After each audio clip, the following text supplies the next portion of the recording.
Are you absolutely certain you know who truly pulls the strings on the fate of engineering marvels? And why do some of them simply vanish into thin air?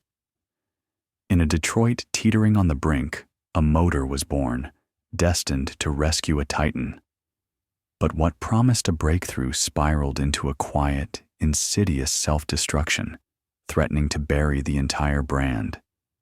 How could a mechanism, built for mundane reliability and virtually indestructible under the harshest conditions, prove so untamable that it began to dominate racetracks, only to be strangled? What if its legendary longevity was just a mask? A facade hiding an unimaginable power its own creators had deliberately suppressed for years? Now, prepare to discover how ambition, fear, and billions of dollars can silence true genius forever. Post-war America roared, a vibrating symphony of steel and gasoline.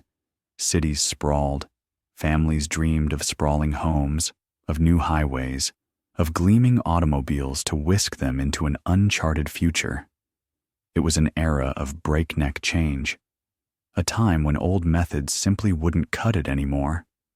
And some companies, caught in the inertia of their own past, were slowly beginning to realize it. In Detroit, the very heart of the automotive empire, one of its titans, Chrysler, was beginning to drown in its own past. Its 6-cylinder engines, massive cast-iron blocks, proudly bearing the moniker Flatheads, were relics.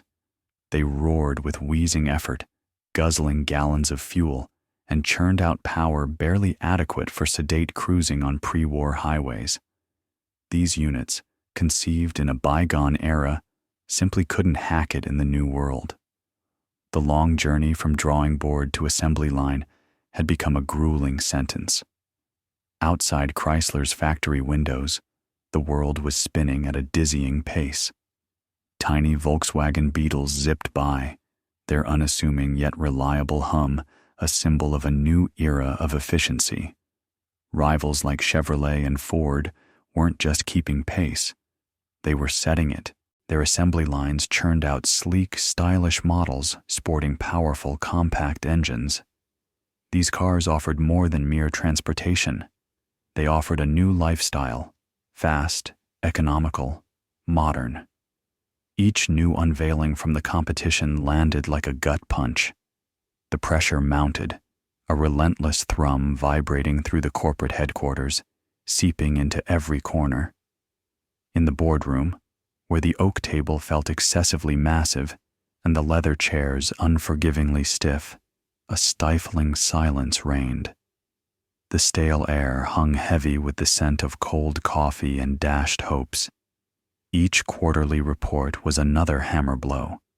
Columns of figures on charts relentlessly plunged downwards. Market shares dwindled, profits evaporated, threatening to shake the very foundations of a once unshakable giant. The board of directors, their faces a tableau of worry and ingrained bewilderment, sat transfixed. You could almost physically feel the crushing weight of their silence, the burden of every unspoken question, every unresolved problem. Catastrophe loomed, slow but inexorable. A brand once synonymous with audacious innovation now reeked of inertia, of unyielding sluggishness. Thousands of jobs hung by a thread, the fates of families resting on decisions no one dared to voice. What was the way out? What cards were left to play in this desperate game when all options seemed exhausted? Beyond Detroit's walls, in other corporate suites, engineers were already scrambling for answers. It was then, when despair seemed absolute, when the air in the boardroom turned suffocating, that a word was whispered, barely audible, unbelievable. One man, until that moment toiling in the shadows, offered a way out, an utterly unconventional solution, one that could turn everything on its head, or lead to utter ruin. The risk was monstrous. But did they have an alternative? Was there time for anything else? On the table, Amidst the dry reports, a single folder appeared, its label scrawled over with a pencil. The folder, marked with a red pencil, lay on the table. It rested amidst stacks of dry reports, layoff proposals, and memoranda of the inevitable. It wasn't a way out. It was more a leap into the abyss, a desperate gambit only extremity could inspire. What did it mean? Was it courage bordering on madness, or the only road to salvation? Into the tense silence of the office, where the air felt thick with stale coffee and shattered dreams, stepped William Wertman. Short, with unremarkable features, he hardly exuded the aura of a revolutionary. He unfurled blueprints. Depicted on them was an engine, an inline six-cylinder, familiar, dependable. But it was tilted 30 degrees to the right, as if half asleep, or perhaps on the verge of toppling over. The silence that hung in the room grew heavy, oppressive. Then came a guttural chuckle, almost a sneer, from the corner where the head of manufacturing sat, a veteran who had built engines in straight lines his entire life. Another, adjusting his spectacles, simply shook his head. This was a challenge not just to engineering, but to tradition itself, to the very bedrock upon which the industry had stood for decades. Their faces contorted, anger, bewilderment, and a profound sense of insult etched into every line. Wertman didn't raise his voice. He slowly traced a finger along the line of cylinders, his gaze calm, almost detached. He spoke of rigidity, of a lowered center of gravity, of the ability to fit additional equipment under the hood, of new safety standards, of how every degree of tilt opened up an entirely new realm of maneuverability. It was as if he wasn't describing iron and oil, but a new philosophy conjured from thin air. Where did such conviction come from? Ultimately, his idea earned its nickname, the Leaning Tower of Power. A name likely born of some sarcastic jibe, but one that quickly stuck, as apt monikers often do. That tilt became its calling card. And in 1960, first in the Valiant, and then in a more powerful version, this 225 cubic inch inline engine truly hit the roads. Hundreds of thousands of cars gained a new heart. But, as it turned out, the tilt was more than just an engineering trick for compactness. It concealed something far greater. What, precisely? This was no random angle, no mere designer's whim. When one's gaze first fell upon this engine, there was a palpable sense of deliberatezza, a meticulously crafted purpose. In 1960, as hundreds of thousands of cars rolled off the lots with the new 225 cubic inch inline unit, many only saw its unusual angle. But what lay hidden behind this, at first glance, peculiar decision? The 30-degree tilt, which rotated the powertrain sideways, wasn't an aesthetic flourish, but a fundamental engineering breakthrough. Chrysler's designers had hit a wall: how to fit a sufficiently powerful engine into ever-shrinking engine bays. The answer came in an unexpected form. The offset angle allowed them to reposition the water pump from the front of the block to the side, saving a critical 4 inches of length. Every inch in cramped engine compartments was worth its weight in gold, and this shift heralded a new era of compactness without compromising power. This was no mere trick. This was pure calculation. That same angled configuration bestowed another unique property upon the engine: long, elegantly curved intake runners. They were quickly dubbed the bundle of snakes. These runners delivered air to the cylinders along the smoothest, most unobstructed path possible. The result? A perfectly even flow, predictable combustion, and a startling smoothness that impressed even seasoned drivers. Could such elegance truly be expected from a hulking cast-iron block? Beneath the hood, beyond the gleam of the lacquered runners, another truth lay hidden. This engine was built with a colossal safety margin, an almost absurd over-engineering. 4 massive main bearings anchored the spinning crankshaft, and the block itself boasted impressive wall thickness. The crankshaft, as rigid as a steel girder, could withstand colossal stresses. "It's like a tank," mechanics would whisper, hunched over popped hoods. They watched these engines shrug off tens of thousands of miles, defying shoddy maintenance and punishing conditions. "Indestructible," others would declare, and the word swiftly spread among drivers and repairmen, cementing its place as legend. But even legends can teeter on the brink of ruin. This reputation, forged in sweat and genius, almost crumbled at the very outset. What could so thoroughly undermine faith in an engine that seemed immortal? What appears unshakable always finds its Achilles heel. The legend of the indestructible motor was gaining traction, but beneath the gleam of its early triumphs, a crack was already forming, capable of shattering its entire foundation. What could possibly shake the faith in an engineering genius that was only just beginning its ascent?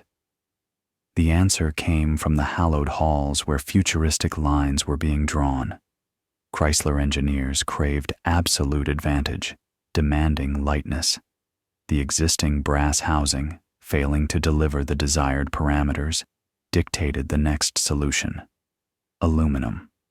It seemed a breakthrough, the promise of the future. On blueprints, the new blocks looked flawless, and the words "aerospace technology" rang like a prophecy of a new era. No one could foresee the colossal blunder hidden within these brilliant designs. The assembly line whirred to life.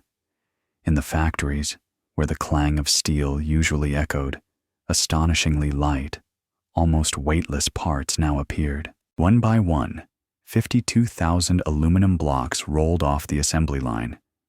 Each block, the embodiment of ambition forged in cold metal. At first glance, it was a dream come true. Less weight, more efficiency. Hundreds of thousands of horsepower, primed to unleash themselves on the road. But these blocks carried not just promise, but an inescapable doom. The devil, as always, was in the details. Within these lightweight blocks, cast iron cylinder liners floated. Theoretically, this offered a technological edge. Practically, however, they floated a little too well. Under operational conditions, the liners began to shift. A slight, almost imperceptible movement morphed into catastrophe. The first trickle of complaints started pouring in from dealerships. At first, isolated incidents, then hundreds. Overheating, coolant leaks, strange noises. Mechanics, accustomed to Chrysler's legendary reliability, stared in bewilderment at the corrosion eating away at freshly installed head gaskets. The coolant, instead of protecting, was slowly but surely gnawing at the aluminum alloy itself. From under the hoods of tens of thousands of cars, steam billowed, mingling with the acrid stench of scorching coolant. Customer trust melted away as fast as the metal. By 1964, just a few short years after its launch, the company made a decision. Quietly, without so much as a whisper or a press release, production of the aluminum blocks was scrapped. But was that the end of the story? 52,000 engines were already on the roads, each one a ticking time bomb. The fallout from this aluminum betrayal was only just beginning to show its ugly face. And what, or who, would pay the piper for this ambitious experiment? 52,000 engines, a number that hung in the air like a missed heartbeat. But within this vast sea of metal, a peculiar bloodline circulated, rare specimens birthed between 1961 and 1962. They were known as slant sixes, offered as an option in compact models, the Dodge Lancer and Plymouth Valiant. What set them apart at first glance? The absence of block plugs, unique casting, like the fingerprint of a different, more ambitious mind. Owners of these machines quickly realized they'd acquired something more than mere transportation. To find such an engine today is akin to discovering a mythical beast, a testament to exceptional engineering, almost a legend in its own right. But beneath this rarity lay a relentless truth, the bitter aftertaste of a technological triumph. The metal itself demanded a peculiar kind of deference. They were demanding creatures, not just demanding, but with a meticulous, almost surgical pedantry. Frequent servicing, like regular checkups for a chronically ill patient, became part of the routine. Special anti-corrosive additives, meticulously measured, were poured into the system, staving off inevitable destruction. Any skipped appointment, the slightest oversight in the schedule, and the system reacted with merciless predictability.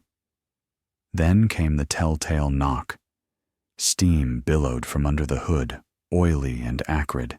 The head gasket, unable to withstand the internal aggression, blew, and the engine, the very heart of the machine, literally tore itself apart. A technological masterpiece? Absolutely. Yet it proved incapable of withstanding mundane human error, the routine of everyday operation. It demanded a perfection that is rarely found. Now, picture these owners, frustrated, fleeced, standing before a smoking hood. Where lies the line between genius and catastrophic failure? And who would pay the price for this engineering hubris? Those who designed it, or those who, unwittingly, became its victims? History was only just beginning to collect its due. As the euphoria of the aluminum experiment melted away, leaving behind only the acrid scent of disillusionment and unpaid bills, another story began its slow, yet relentless march. It knew no fanfare, no grand announcements, just the quiet, heavy tread of cast iron. Here it was, the Slant 6. It wasn't designed for speed records, but for roads where every dollar mattered. In the Valiant, this engine became synonymous with frugality. A young family, a new car, with up to 30 miles per gallon, proudly emblazoned on the tank. 35,000 miles in a year. Not a single serious breakdown. Simplicity, affordability, predictability. Wasn't that the real revolution? Then it hit the streets. Yellow New York City taxis, government fleet vehicles, black Belvedere sedans. Thousands of these machines started their days in freezing cold and ended them in pouring rain. Shift after punishing shift. The Slant 6 engine held its own. It didn't break down. It just worked, monotonously, day in and day out, year after year, transforming from an economical solution into the gold standard of reliability. It became its calling card. The Chrysler empire expanded, and the Slant followed in its wake. It powered the imposing Fury, not built for racing, but demanding confident highway thrust. The Dart, the Duster, even the sporty Barracuda. Everywhere, the Slant 6 served as the base engine, offering unwavering stability to those who valued longevity over fleeting speed. It was the bedrock upon which everyday life was built. But its story wasn't confined to the asphalt. In far-off Australia, on shores kissed by salt water, these engines brought marine vessels to life. Below decks, out of sight, they wrestled with humidity and constant loads. On American fields and construction sites, they became the beating heart of welders, irrigation pumps, harvesters, air compressors. Tens of thousands of hours of continuous operation, in dust, in grime, under the scorching sun. What was asked of it? Only one thing: don't fail. And it never did. Could this be called a victory? Decades later, many of these cast iron workhorses are still alive and kicking. Hidden away in cool barns, they await their moment. humming in old pickups, steadfastly refusing to yield to newer technologies. Indestructible. What, then, is the true genius of engineering? The kind that gleams on a magazine cover, or the kind that silently serves generations, refusing to die? And what happens when such an indomitable mechanism finds itself at the heart of events where the cost of failure is measured not in dollars, but in something far, far greater? Some machines, it seemed, simply refused to die, their unassuming nature bordering on defiance. They were built for service, not for glory. But what happens when such a machine, built for the mundane, discovers something more within itself? What happens when its indestructibility transforms into an unstoppable force on foreign ground? The Slant 6 was never originally designed for racing. Its natural habitat was workhorse pickups, family sedans, vehicles whose purpose lay in reliability, not speed. It was cast in the role of an eternal plotter, not a sprinter. However, this conception was profoundly mistaken. The very silhouette of its slanted engine block was, in itself, a statement, a challenge to tradition, and it started to win. In 1963, Leroy Tex Smith unveiled his XR6. Under its hood sat the slanted tower of power, an engine few in the hot rod world took seriously.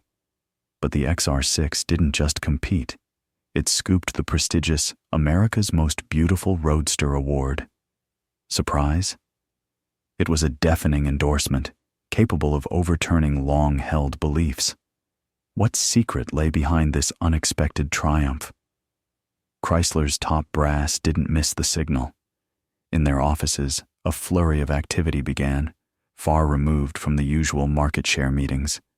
Engineers were given carte blanche.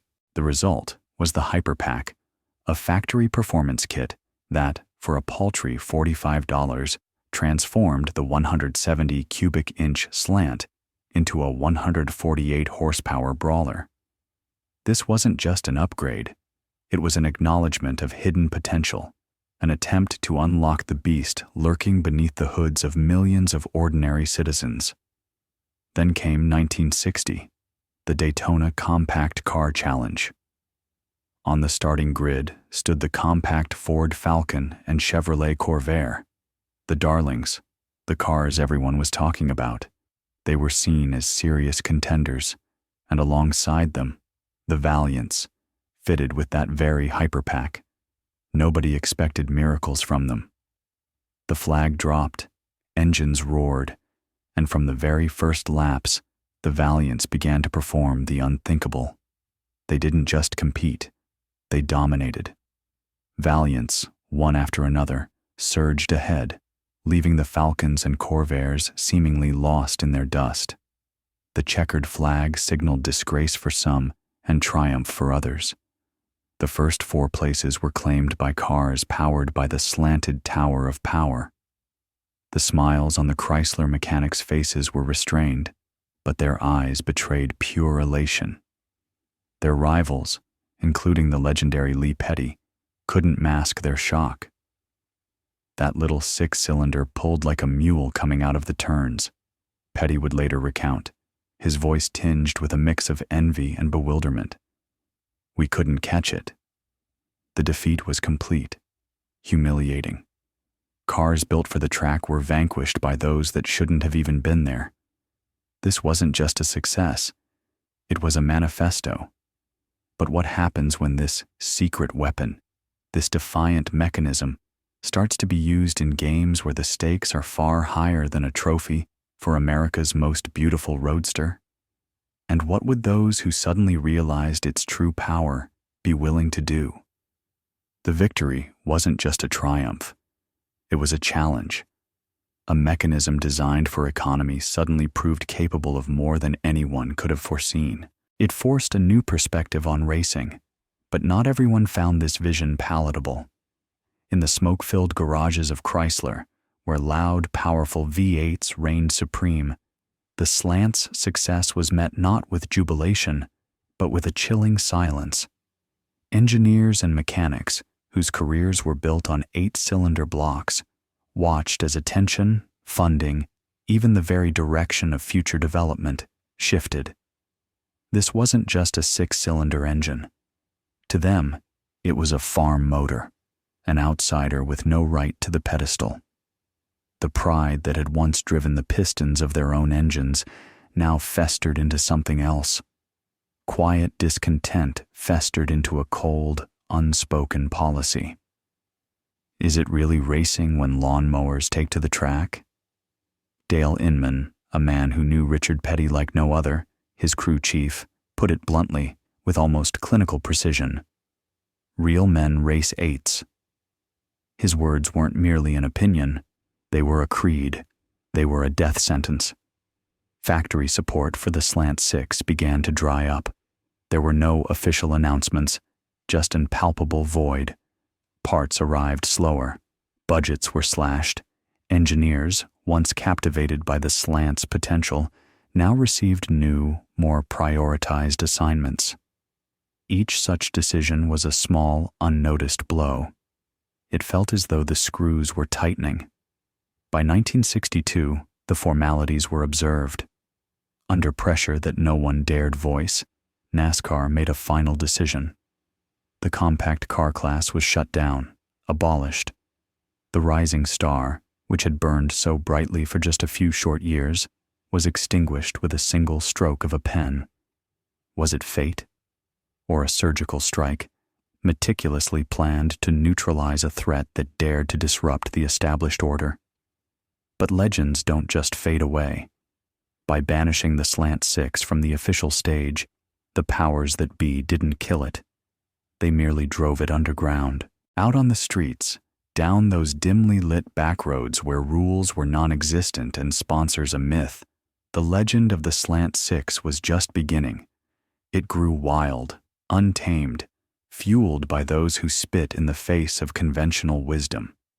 Was this just a temporary retreat? Or had its choking merely served as a catalyst for something far more dangerous? The system tried to bury it, to squash it, but only succeeded in pushing it deeper, beneath the asphalt. In the shadows, where laws held no sway and rules were dictated by speed, the Slant 6 didn't just survive, it mutated. It became part of the urban landscape, a hidden force no one saw coming. In dusty backlots, in garages overflowing with wrenches and rust, a new legend was forged. Teenagers would drop $50, a king's ransom back then, on an old Dodge Dart or Valiant, its body a canvas bearing the scars of decades of other people's lives. But what they got in return was a blank slate. What drove them? Was it merely the craving for speed, or did something far deeper simmer beneath the surface? They scoured junkyards like archaeologists digging for lost artifacts. Rusty manifolds, carbs from long-forgotten engines, every part whispered a story. Beneath the dim glow of a single bare bulb, through clouds of cigarette smoke and the heady scent of gasoline, they pieced together their machines. Hours bled into days, days into weeks. Every busted knuckle, every grease-stained bolt was an act of faith in the potential of something the world had cast aside. Then came the night. On a deserted stretch of highway, far from streetlights, the air grew thick with a primal tension.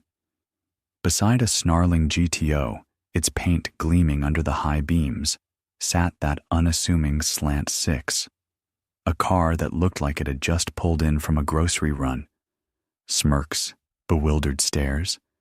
Then, a violent, almost painful lurch, smoke boiling from the tires, and the silhouette of a grandma's car vanishing into the black, leaving a stunned V8 driver eating its dust. The term sleeper ceased to be merely a technical definition. It became a manifesto, a car that looked like the very embodiment of suburban blandness, yet hid a true beast beneath its hood. It moved fast, quietly, almost invisibly. This was an era when gas prices soared, and big V8s were the privilege of the few. The Slant 6 became the answer, the weapon of choice for those with more ingenuity than money. Isn't that the story of every one of us who ever felt underestimated? It was cheap, reliable, and, most critically, in the right hands, deadly. The original Hyperpack kit, once the pinnacle of performance mods, became a holy grail for collectors, almost a myth. Modern reproductions kept the legend alive. They proved it. The Slant 6 never stopped racing. It was just biding its time. And that weight, that hidden power, continued to fester in the shadows. What would happen when that force finally burst free? The hidden power we spoke of wasn't just waiting, it was maturing. The modern world provided tools that 60s engineers could only dream of. And now, decades later, this 6-cylinder monolith had shattered boundaries once thought insurmountable. No one saw it coming. In garages, on drag strips, among enthusiasts, the name Slant 6 rings out once more, but with a different echo. Amazement mixes with a hint of shock. Because this isn't about restoration, not about preservation. This is a transformation. Where are these numbers coming from? The unassuming 225 cubic inch brute, famed for its indestructibility, is suddenly churning out 300 horsepower at the wheels. 300. How is this even possible? On a stock, almost untouched bottom end, it calmly digests 6 to 8 psi of boost. Just 6 to 8 psi. It utterly defies common sense. Test protocols, dyno charts, they don't lie. At the heart of this resurrection? Turbocharging. Not just a modification, but a full-blown rebirth. Backyard engineers, and sometimes entire teams, are hooking it up with Holley Sniper EFI systems, precision electronics that dictate every fuel squirt. Beside the turbo, modern wastegates meticulously regulate pressure, reining in the engine before it can tear itself apart. A monstrous intercooler, gleaming metal under the hood, chills the superheated air, making it denser, more potent. This isn't just a collection of parts. It's a symphony of engineering prowess, aimed at unleashing dormant potential. But why the Slant 6? Why this engine, out of hundreds, is so receptive to such radical transformations? The answer lies in its very DNA, in the core philosophy of its design. Forged crankshafts, baked into the early models, that's brute strength, hammered out of steel. Cast iron heads, and a massive cast iron block, poured within an obscene over-engineering margin. These aren't flimsy alloy constructions prone to warping. This is metal built to last an eternity. The bottom end, the very foundation of the unit, can withstand colossal forces. For decades it toiled tirelessly, and now, with a turbo, it's simply showing its true colors. It was designed for work, for survival, perhaps even for something more. When the key turns and the turbo begins to spool, the familiar sound of the Slant 6 transforms. The low thrum gives way to a smooth, almost sinister whine. The once predictable machine now possesses a new, feral energy. It accelerates with an unheard-of fury, pinning passengers to their seats. This is no longer just an engine. It's a living myth, resurrected metal. What else is it capable of?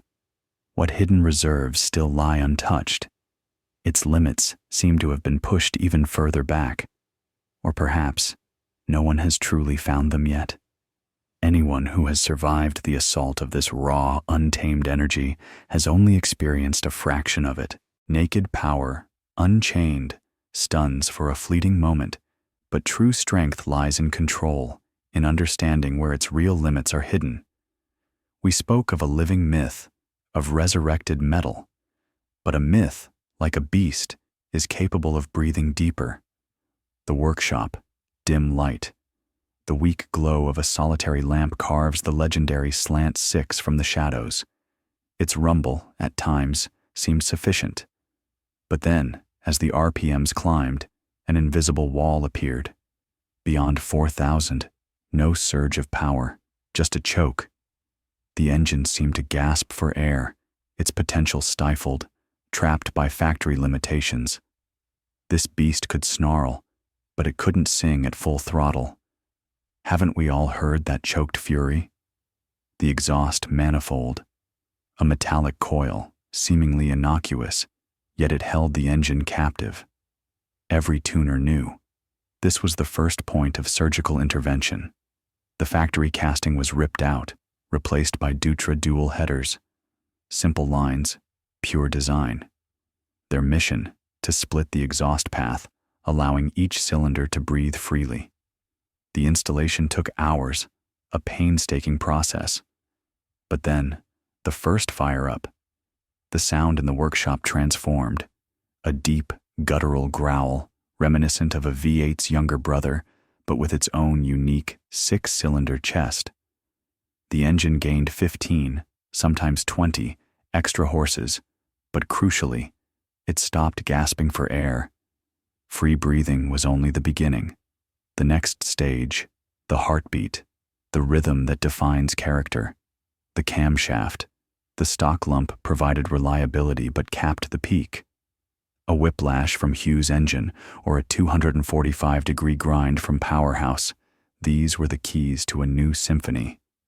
The swap demanded a full teardown, meticulously setting clearances.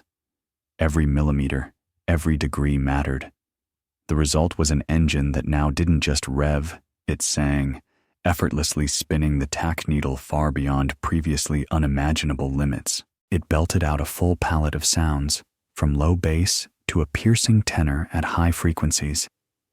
Wasn't that what life was all about? And finally, the brain. The intellect capable of bridging centuries. The carburetor, a symbol of an entire era, yielded to digital control. Fuel injection systems like Holly Sniper or Fast EFI dragged the engine into the 21st century. Perfect starts on the first try, regardless of the weather. Fuel and spark delivered with millisecond precision, adapting to any load, any setup. The engine, which just yesterday seemed a relic, now blended a vintage soul with the absolute accuracy of modern engineering. This wasn't just an upgrade, it was a resurrection. The beast was awakened, but to what end? And what new trials awaited on the road?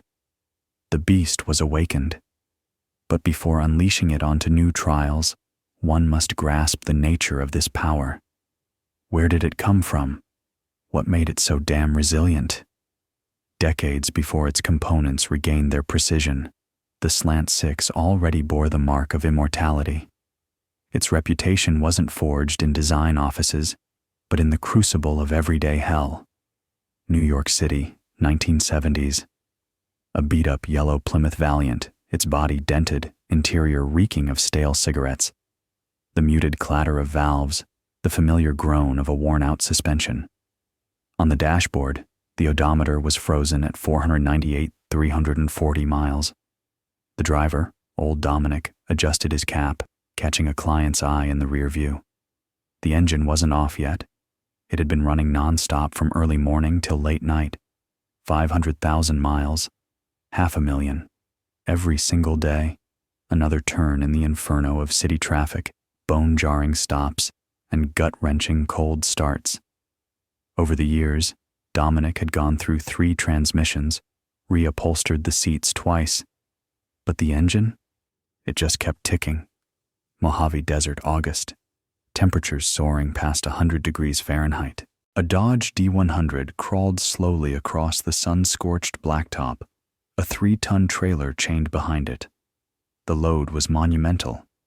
The air shimmered above the asphalt. The engine groaned, but refused to quit. Its RPMs held steady. Metal expanded and contracted, parts strained to their absolute limits. What held them back from self-destruction? What allowed this truck, day after day, to haul that load when other engines would have long since overheated, seized, or simply blown a gasket. Or take this picture: a Texas farm, an old barn. In the corner, under the scorching sun, a rusty water pump. Its pulley spun with a monotonous, relentless rhythm. It pumps water from the well, year after relentless year. No one remembers when it last saw a wrench. Its paint has peeled, rust has bloomed, and every crevice is choked with dust and grime. Yet, the pump churns on. 2 decades it has been grinding away. Why hasn't it quit? Why does this engine, abandoned and forgotten, still keep its sacred vow, while the machines around it have long since crumbled to scrap? The answer lay deep within the very heart of the Slant Six, etched into its very DNA. Engineers didn't just build an engine, they forged a monolith, a ponderous cast iron block that choked off vibrations before they even had a chance to twitch. Its deep block skirt embraced the crankshaft like a mighty steel gauntlet, ensuring unyielding rigidity and defiance against any deformation. And, in earlier models, a forged steel crankshaft, dense, twist-proof, bend-resistant, capable of shrugging off stresses that would shatter any lesser metal. These weren't mere accidents of design. They were testament to an intentional, almost defiant, over-engineering. It was utterly immune to neglect. It shrugged off oil starvation, scoffed at overheating, and simply laughed at hundreds of thousands of hard-driven miles. It just kept on ticking. This engine was the last thing to fail on a car, not the body, not the transmission, not the suspension. The engine. It outlived the vehicle itself. But if such a beast was roused, if it could endure all this, what force could truly challenge it? And how would it react when that force finally showed its hand? If resilience was its curse, then power became its undeniable calling card. The very same engine that outlasted bodies and frames displayed road manners that defied conventional wisdom. It didn't just run. It pulled. Picture this: Sierra Pass, late 60s. The road snakes skyward, a steep, drawn-out climb. Ahead, an aging Plymouth Valiant, packed to the gills. 5 souls aboard, trunk bursting. Other cars around it, modern marvels of their day, roared, downshifted frantically, struggling to maintain pace. The Valiant's driver barely nudges the accelerator. The engine RPMs remain low, almost lazily content. Yet the car's progress was relentless. No straining, no histrionics, just a confident, steady climb. How could this be? Many drivers at first disbelieved their eyes, then their ears. In roadside diners, in parking lots, the same conversation played out time and again.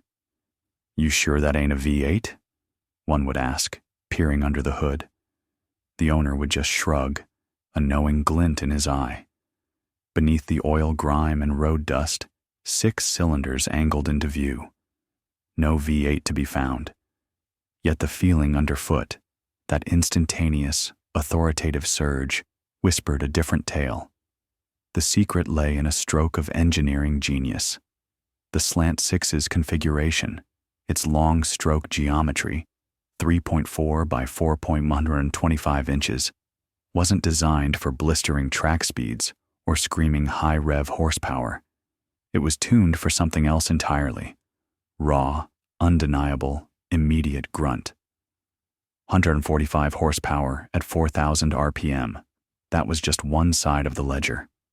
The real magic happened much earlier. 215 foot-pounds of torque, available at a mere 2,800 RPM.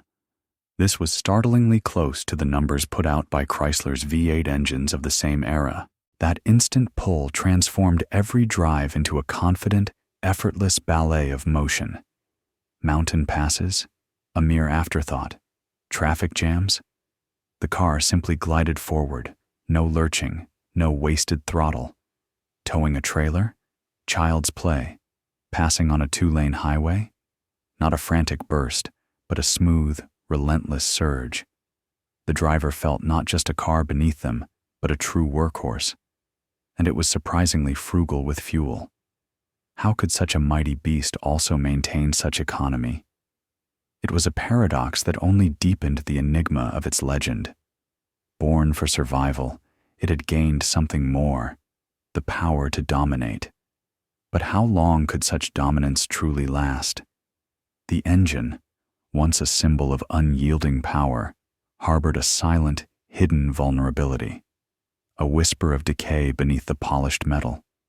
For decades, it had defied expectations, delivering efficiency alongside raw brawn. But the world around it was shifting. Politics, technology, everything evolved. And this monumental beast, forged for a specific era, began to show the faintest hairline cracks in its armor. What was the true cost of progress for those who couldn't adapt to the new rules of the game? The mid-70s brought what seemed like an innocuous innovation: unleaded gasoline, cleaner exhaust, less pollution. A step forward, surely. Yet, beneath the hood, for countless early slant sixes, it unfolded as a silent, insidious assault. The protective lead, a microscopic shield, simply vanished from the fuel. Suddenly, the soft, cast-iron valve seats, engineered with that very barrier in mind, were exposed to direct, unprotected friction. Week by week, mile by grueling mile, the metal silently surrendered. The symptoms were insidious, almost imperceptible at first. A barely noticeable misfire on a cold morning, a slight hesitation during acceleration. Gradually, the engine began to cough, to stumble. Drivers noted a palpable drop in power, as if a piece of its old spirit had simply evaporated. The once confident rumble gave way to a strained groan, almost a whimper. Compression bled away with every stroke. With every turn of the key, faith in the car's dependability began to erode. What happens to a machine that slowly begins to choke, losing its very essence? But valve seat wear wasn't the sole chink in this armor. Past the 200,000-mile mark, another flaw revealed itself with methodical, almost inevitable precision. The timing chain, robust yet subjected to relentless strain, steadily stretched. This wasn't an overnight collapse, but a creeping degradation with every new journey, every cycle of operation. Micron by agonizing micron, valve timing shifted. Synchronization, the cornerstone of any engine, was thrown off, leading to dwindling efficiency, a nagging sensation that the car no longer fully obeyed, as if something within had come unhinged. And then came the true crucible: punishing heat or hours of stagnant idling in city traffic. The cooling system, seemingly so straightforward and dependable, harbored its own insidious traps. The water pump, worn by years of relentless churn, began to weep. First, a single tear, then a trickle, leaving dark, damp stains on the asphalt. But far more perilous was the uneven heat distribution. The engine's long, inline configuration created a pronounced thermal gradient. The rear cylinders, starved of optimal airflow, frequently ran at their absolute limit, flirting with meltdown. It was a slow, yet inexorable process, gnawing at reliability from within. The temperature gauge needle crept upwards, a harbinger of doom. All that impregnable power, all that legendary tenacity, now seemed deceptively fragile. These silent killers didn't announce themselves with catastrophic failures. They eroded the machine from within, layer by insidious layer, bit by agonizing bit, transforming an icon of engineering into a common mechanism susceptible to aging, wear, and sometimes fatal, irreversible errors. What would be the fallout when the very foundation upon which its legend was built finally crumbled to dust? And could this inexorable process be halted, or was it merely a harbinger of something far grander, far more destructive? The whisper of decay, the foreboding of structural fatigue, it hung heavy in the air. But the old machine, seemingly doomed to oblivion, possessed a will of its own, a quiet defiance. It would not crumble. Not yet. Instead, a new battle began, not against internal flaws, but against the unseen foe of shifting tides, the relentless march of regulation, the changing demands of the market. Could an iron heart, forged in simpler times, truly adapt to such a fickle future? Throughout the 1970s, the fluorescent hum of engineering labs became a constant backdrop, accompanying the weary faces hunched over schematics. Directives arrived in thick envelopes, brimming with new mandates: emissions, fuel economy. Each new demand felt like a surgical incision, forcing alien components to integrate into a familiar blueprint. Catalytic converters, air pumps, they were bolted on, grafted in. But at what cost? The elegant simplicity began to yield to a necessary, cumbersome complexity. The engineers knew every ounce of forced compliance chipped away at its raw, unburdened power, yet retreat was not an option.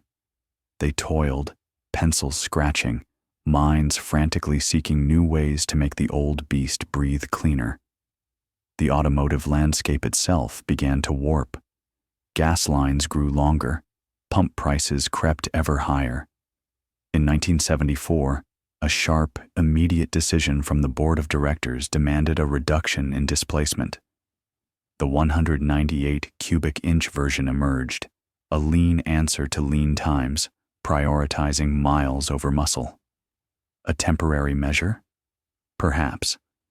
But then, a few years later, a defiant countermove, the 225 Super 6, in 1977, and then again in 1978, engineers bolted on a 2-barrel carburetor, clawing back a sliver of lost performance, a final, audacious attempt to remind the world of the engine's inherent might. A brief, thrilling resurgence of its former self, before the inevitable. Could a heart be both frugal and ferocious? Year after year, decade after grinding decade, the Slant 6 refused to surrender. It powered the family sedan well into the 80s, a silent witness to countless commutes and cross-country odysseys. Its steady thrum endured in work trucks until 1987, a steadfast partner on construction sites, hauling loads through every kind of hell and high water. Even after its automotive life concluded, the Iron Heart found new purpose, driving industrial pumps and generators, powering mundane yet critical systems all the way into 1991. Factories birthed millions, roads swallowed them whole. It wasn't just a component, it was an institution. It just worked. Or more accurately, it almost never failed. When that happened, fixing it was simple, almost intuitive. Then, a quiet shift. No pomp and circumstance, no public announcements. The last passenger car with a Slant 6 under the hood rolled off the assembly line in 1983. The last truck followed in 1987. Finally, in 1991, the industrial line went silent. The machines fell quiet. The last hum faded into the memory of a generation of mechanics, of drivers. The workhorse finally got its rest. Its retirement was more than just a ledger entry. It marked the end of a unique era in Detroit engineering, a testament to a philosophy of over-engineering, of reliability above all else. But with its departure, a profound question hung in the ensuing silence.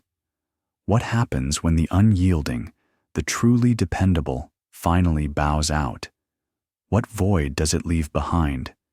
And even more critically, what then becomes the standard by which all future challenges will be measured when the benchmark itself vanishes? In that silence, where questions of a new standard of strength lingered, we must look back. Did we, in our pursuit of that elusive reliability, overlook something else? Something that was right here among us, but deliberately cast aside? That little 6-cylinder, it pulled like a mule out of the corners, We couldn't catch it. Lee Petty's words, spoken years later, carried more than just memories. They were a testament. On the racetracks of the mid-20th century, when power was measured in cylinders and cubic inches, there was an outsider, an engine that simply didn't fit. It was lighter, its sound distinct, yet its ability to claw at the asphalt, screaming out of turns, was utterly astounding. Skeptics scoffed. How could it be? But Chrysler made a choice. The company turned its back on its warrior, on this unexpected, almost alien force. In 1991, decades after its prime, the last Slant 6, humbly nestled in a utilitarian truck, sputtered its last breath. It was the end of an era. But what led to this final act? Was it a miscalculation, a strategic blunder, or something far more conniving? Imagine for a moment what might have happened if engineers had perfected the aluminum block. A mere 250 pounds for a six-cylinder engine, nearly a third lighter than its cast-iron sibling, lighter than any V8 of that era. Picture that mass in a racing chassis. Every pound shaves seconds off a lap. It's a whole new level of handling. Could this lightweight, tireless six-cylinder have revolutionized racing forever? It would have rewritten the rulebook. In 1962, the Hyperpack offered the Slant 6 unexpected verve, an extra 30-40 horsepower, an aggressive camshaft, a specialized exhaust system. It was engineered for victory. But instead of cultivating that potential, it was, as engineers put it, choked. Its distribution was limited. Its development scuttled. Why? Why stifle success that was already on the cusp? The question sharpens. Could a Slant 6, armed with the full potential of the Hyperpack and a lightweight aluminum block, have truly challenged those considered invincible? Could they have outrun a Boss 302 on the legendary tracks of Le Mans? It sounds like audacious fantasy, but it's rooted in cold, hard calculation. We didn't need raw power. We needed balance, endurance, and of course, reliability. Is such a picture too outlandish to imagine? And here, we arrive at the most unsettling hypothesis. What if Chrysler's true secret wasn't the unparalleled reliability they so proudly boasted, but rather a hidden performance, a reserve of power they deliberately suppressed? Not for safety, not for economy, but to protect something else, the sales of their V8s. The stakes were monumental. Millions of dollars poured into the development and marketing of big, powerful 8-cylinder engines. To allow a humble 6-cylinder to outshine them? It would have undermined the very foundation of corporate strategy. It would have been an admission that their pride and joy was a mistake. Did Mopar kill its greatest engine, this innovative, potentially revolutionary force, to save its own corporate hide? To protect a dogma that generated profit? The question hangs in the air, heavy like the smell of unburnt fuel. What is the true cost of innovation when it threatens the established order? And how many more such secrets lie buried beneath layers of corporate calculus? The story of the Slant 6 is not merely a saga of metal and speed, but a mirror reflecting the eternal conflict between true genius and corporate strategy, between untamed potential and the comfort of convenient dogmas.